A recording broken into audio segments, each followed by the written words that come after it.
Shri C P John കേൾക്കാമോ? കേൾക്കാം. ചോദിച്ചോളൂ.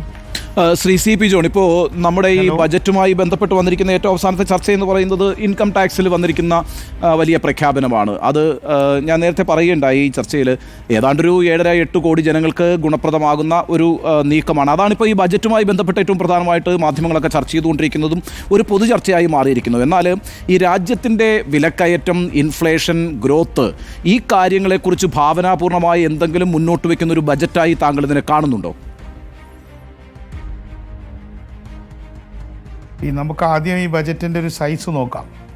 അപ്പോൾ കഴിഞ്ഞ പ്രാവശ്യം അവരുടെ ജൂലൈ ബജറ്റ് എന്ന് പറയുന്നത് 47.66 ലക്ഷം കോടി രൂപയുടെ ബജറ്റാണ്, ടോട്ടൽ ബജറ്റ് സൈസ്.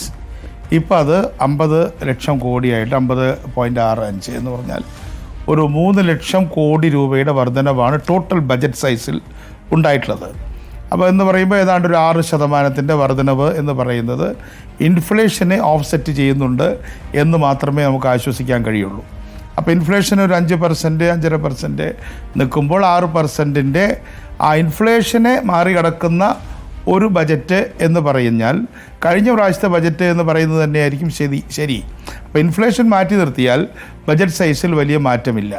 ബജറ്റ് സൈസിൻ്റെ ഉള്ളിലേക്ക് നമ്മൾ പോകുന്ന ആ സമയത്ത് അവരുടെ പ്രസംഗത്തിൽ അവർ എന്തായാലും വളരെയധികം നേരം പ്രസംഗിച്ചില്ല എന്നുള്ളത് ആശ്വാസകരമാണ്. അവർ വളരെ കൃത്യമായിട്ട് പറഞ്ഞു, നമ്മുടെ വരുമാനം എന്ന് പറയുന്നത് അത് 34 ലക്ഷം കോടി രൂപയാണ് വരുമാനമായിട്ട് നിൽക്കുന്നത്. അത് കഴിഞ്ഞാൽ ഒരു 15 ലക്ഷം കോടി രൂപ, 14.82 ലക്ഷം കോടി രൂപ മാർക്കറ്റ് ബോറോയിങ് നടത്തേണ്ടതായിട്ടുണ്ട്. അപ്പോൾ 50.65 എത്തണമെങ്കിൽ ഒരു 15 ലക്ഷം കോടിയുടെ അടുത്തേക്ക് അവർക്ക് മാർക്കറ്റ് ബോറോയിങ്ങിലേക്ക് പോകണം. ഇതിനിടയിലാണ് നമ്മൾ ഈ ഇൻകം ടാക്സിൻ്റെ കണക്ക് കാണേണ്ടത്. ഇൻകം ടാക്സിൻ്റെ കണക്കുകൾ അത് ടാക്സ് എക്സ്പെർട്ടുകൾ പറയട്ടെ എത്രയൊക്കെ ഓരോരുത്തർക്ക് ലാഭം കിട്ടുമെന്നുള്ളത് ഏറെക്കുറെ ഭംഗിയായിട്ട് നിർമ്മല സീതാരാമൻ പറഞ്ഞിട്ടുണ്ട്. പക്ഷേ അതിൻ്റെ പബ്ലിക് ഫിനാൻസ് ആംഗിൾ നോക്കുമ്പോൾ അവർ കൃത്യമായിട്ട് അവസാനത്തെ 114ാമത്തെ ഖണ്ഡികയിൽ പറഞ്ഞിട്ടുണ്ട് 1 ലക്ഷം കോടി രൂപ നമുക്ക് അത് ഫോർഗോണാണ്.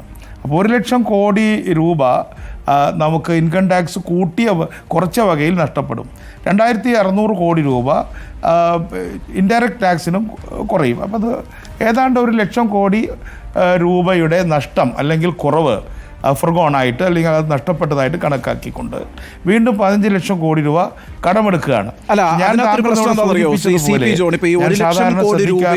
നഷ്ടമുണ്ടാകുന്നു എന്ന് നിർമ്മലാ സീതാരാമൻ പറയുമ്പോൾ നമ്മുടെ ഈ കൺസംഷൻ കപ്പാസിറ്റി ഉയരുന്നുണ്ട്. ഇപ്പോൾ എനിക്ക് 12 ലക്ഷം രൂപയ്ക്ക് ടാക്സ് കൊടുക്കണ്ട എന്ന് വരുമ്പോൾ ആ ടാക്സ് ഞാൻ കൊടുത്തുകൊണ്ടിരുന്ന പൈസ എൻ്റെ കയ്യിലേക്ക് വരികയാണ്. അത് അവരതിനകത്ത് തന്നെ പറയുന്നുണ്ട്, ഹൗസ് ഹോൾഡ് കൺസംഷൻ അടക്കം വർദ്ധിപ്പിക്കും, സേവിങ്സ് വർദ്ധിക്കും എന്നൊക്കെ പറയും. ഞാൻ പറയാം, മാർക്കറ്റിലേക്ക് തിരിച്ചു വരികയാണ് പൈസ. നമുക്കിപ്പോൾ ഇതിൻ്റെ അല്ലാതെ അത് ഗോസ് വിത്തൗട്ട് സെയിങ്.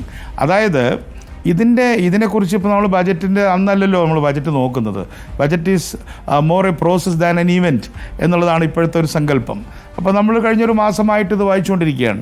അപ്പോൾ എല്ലാവരും പ്രവചിച്ചതാണ് അല്ലെങ്കിൽ മുൻകൂട്ടി കണ്ടതാണ് 10 ലക്ഷം രൂപയെങ്കിലും ഫ്രീ ആക്കും. കാരണം ഒരു ഡിമാൻഡ് ക്രഞ്ച് ഇൻഡസ്ട്രിയിൽ വന്നിട്ടുണ്ട്. ഇൻഡസ്ട്രിയുടെ ഓരോ Q1, Q2, Q3 എന്ന് നോക്കുന്ന സമയത്ത് ഈ ഇൻഡസ്ട്രി അങ്ങോട്ട് പൊങ്ങുന്നില്ല. ഇൻഡസ്ട്രികൾക്കൊക്കെ നേരത്തെ ആൻ്റണി പറഞ്ഞതുപോലെ ടാക്സ് കട്ടൊക്കെ കൊടുത്തു. പക്ഷെ ടാക്സ് കട്ട് കൊടുത്തുകൊണ്ട് കാറ് വാങ്ങണ്ടേ, സ്കൂട്ടർ വാങ്ങണ്ടേ, TV വാങ്ങണ്ടേ, ഫ്രിഡ്ജ് വാങ്ങണ്ടേ. അപ്പോൾ ബിഗ് ഇൻഡസ്ട്രി ഉണ്ടാക്കുന്ന സംഗതികളാണ്. അപ്പോൾ ബിഗ് ഇൻഡസ്ട്രി നടത്തുന്ന ആളുകളെ സംബന്ധിച്ചിടത്തോളം അവരുടെ ടാക്സ് കുറച്ചിട്ട് കാര്യമില്ല, ചരക്ക് വിൽക്കണ്ടേ. അപ്പോൾ ചരക്ക് വാങ്ങുന്ന ആളുകൾ മിഡിൽ ക്ലാസ്സാണ്. അപ്പോൾ മിഡിൽ ക്ലാസ്സിനെ ബൂസ്റ്റ് ചെയ്യൂ എന്ന് മിഡിൽ ക്ലാസ് പറഞ്ഞിട്ടല്ല, അപ്പർ ക്ലാസ് അല്ലെങ്കിൽ ഇവിടുത്തെ കോർപ്പറേറ്റുകൾ, ഫാക്ടറീസ് അല്ലെങ്കിൽ ഉണ്ടാക്കുന്ന ആളുകൾ, മാനുഫാക്ചറേഴ്സിൻ്റെ ഡിമാൻഡാണ് വാസ്തവത്തിൽ ഇപ്പോൾ നിർമ്മല സീതാരാമൻ നടപ്പാക്കിയിട്ടുള്ളത്.